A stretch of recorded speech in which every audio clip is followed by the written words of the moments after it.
प्रहरी वा ट्राफिक प्रहरीले काम गरेन अथवा तपाईँको जाहेरी वा सूचना लिन मानेन भने त्यस्तो प्रहरी वा कर्मचारीलाई कारबाही गर्न के गर्नुपर्छ भनेर एकजना साथीले सोध्नु भएको यो प्रश्न मलाई लाग्छ सम्पूर्ण नेपालीले थाहा पाउनुपर्छ।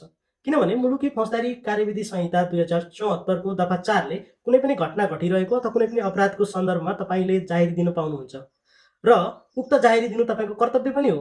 तर कहिलेकाहीँ प्रहरीले कुनै बहानाबाजी गरेर कुनै प्रलोभनमा परेर तपाईँको चाहिँ जाहेरी लिन मानेन अथवा यो हाम्रो अधिकार क्षेत्रभित्र पर्दैन ब्ला ब्ला ब्ला भन्यो भने त्यस्तो अवस्थामा तपाईँले हात बाँधेर घर फर्किरहनु पर्दैन अथवा डराइरहनु पर्दैन। किनभने सोही कानुनको दफा 5 ले तपाईँलाई त्यस विरुद्ध माथिल्लो निकायमा अथवा अन्य निकायमा चाहिँ उजुरी गर्ने अधिकार दिएको छ।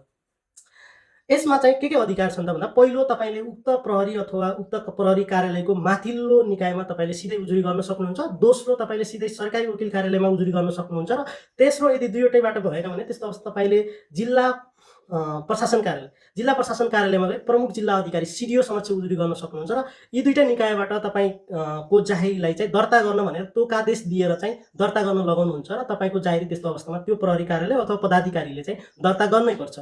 यदि त्यति गरेर पनि भएन, सिडिओले पनि काम गरेन भने त्यस्तो अवस्थामा के गर्ने त भन्दा तपाईँले ती सबै पदाधिकारीहरूका विरुद्ध त्यो सबै बेहोरा लेखेर सिधै गृह मन्त्रालय समक्ष उजुरी गर्न सक्नुहुन्छ। र महत्त्वपूर्ण कुरा, यदि कुनै पदाधिकारीले अथवा प्रहरी कर्मचारीले तपाईँको जाहेरी अथवा सूचना लिनुको लागि घुस मागिरहेको छ भने त्यस्तो अवस्थामा सिधै तपाईँले अख्तियार समक्ष उजुरी गर्न सक्नुहुन्छ।